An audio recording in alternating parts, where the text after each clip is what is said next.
This is Dr. James with Helpmommy.com. And if you like these videos, please like, follow, share. If you like the way that I teach, check out my book, The Big Book of Why for Parents on Amazon. Today, we're going to talk about 9-month-olds. To be honest, this is one of my favorite ages. It's just a lot of fun. This is when their personalities are coming out. Their food choices are expanding. Development is just exploding. And to be honest, there's no shots usually at this visit, so it's pretty nice. It's actually one of the last visits that we'll have where the baby likes us as a pediatrician. And I'll explain that too. Let's kind of go through things that are going to happen at 9 months old. So 9 months, their eating is very different. They're still going to be drinking milk that's going to be in the form of either their formula or breast milk. They shouldn't be having any other forms of milk.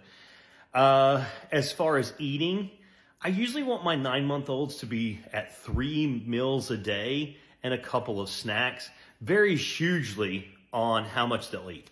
I'm going to put this in the terms of baby food jars, just so you have an idea of the amount. To be honest, I don't care how you feed your baby, but just to kind of give you an idea.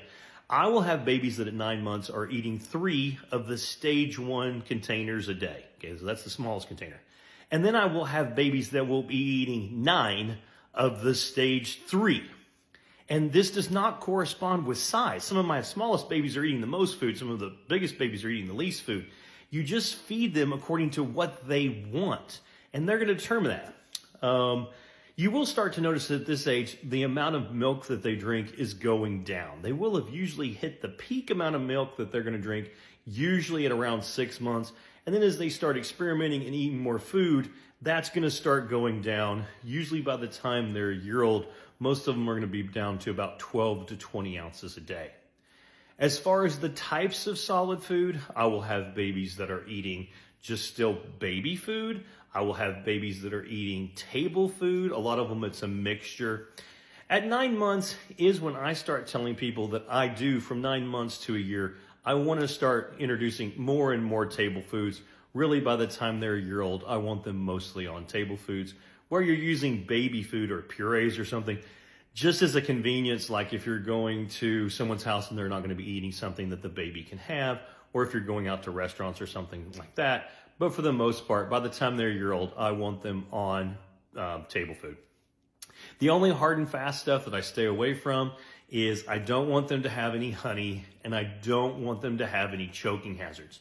One of the things I tell people about choking hazards is a lot of choking at this age is going to happen if you allow them to eat while they're learning to walk. If they're eating, they need to be sitting down. As kids are learning to walk, they're not very good at it, and they tend to fall. If they have something in their mouth and they fall down and hit their butt, the first thing they're going to do is go and suck something down the wrong tube. So just try and make sure that they're not snacking while they're walking here in the beginning when they're not very good at it. As far as development, there are a lot of things going on. All of these babies at 9 months should be able to sit by themselves. They should be able to roll anywhere they want to get. They should be able to take things in their hand and get them to their mouth. In fact, that's one of the things that causes problems, is there's lots of choking and stuff. As far as other things, about half of them are crawling. It's okay if they don't crawl, but about half of them will. Some of them are even starting to walk. Usually, a good rule of thumb is it's about 3 months from the time that they crawl until they walk. A little more accurate is from the time they cruise, which is where they walk along furniture sideways. It's about 1 month till they walk on their own. But about half of them are crawling, and the half that are crawling before they're 9 months old will also usually be the half that walk before they're a year old. So that kind of gives you an idea of that. They're starting to make more noises. There's definitely the oohs and goos. You're starting to hear some consonant sounds. You may hear a dada or a mama or a baba or something at 9 months old. Usually not anything specific, but if they do, that's fine too. As far as keeping them safe, this is definitely when you want your house baby-proofed to keep them from getting into everything. Lots of falls, lots of choking. So just watch out for that. Also, as they get where they get up and they get more mobile, you're going to really watch water, bathtubs, toilets, mop buckets, things like that. This is when they start to develop stranger and separation anxiety. Now, it's a range. It's usually somewhere 9 months to like 13 months old is when they start to develop this. And, stranger anxiety is a little different than what you think. It's not necessarily people that they haven't ever seen. Sometimes it's just people that they haven't seen recently, and they just get terrified. This is more troublesome when it comes to like grandparents who may not have seen them for a month or so. And when they come into your house, they just go rush to the baby to go give them a hug, and the baby just freaks out, and you wonder what happened.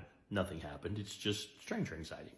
Separation anxiety is more an object permanence thing. If they can't see you, then you've kind of ceased to exist from their planet. And so this is where moms find that they can't go to the bathroom by themselves because the baby just loses their mind. If they can't see them, they get upset. The important thing to know is you didn't do anything. This wasn't some childhood trauma where the baby felt abandoned and now they're scared all the time. This is just a developmental thing. The other thing to remember is there's nothing you can do to make it go away. It's just a stage that they have to go through. Just be as consistent and loving as possible. And some babies, it'll get gone in 1 to 2 weeks. Some babies, it may take months before they get through this. Just know that it's there. It's okay. Not anything bad. As far as other stuff looking forward, this next 3 months, because you usually are seen at 9 months for a checkup, and then you're not seen again until a year.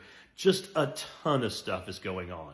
Lots of stuff as far as their personality, speech. By the time they're a year old, they're going to have at least a couple words that are meaningful and purposeful. They're going to be understanding you. They're going to be testing their boundaries. Lots of physical stuff, lots of fine motor stuff, getting better at their hands. And of course, lots of dangers. One of the things I always end my 9-month checkup with is their goal in life is to kill themselves. Your goal now is to keep them alive.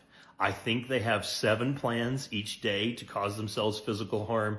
If you haven't saved them at least 7 times, watch. They still have one in reserve.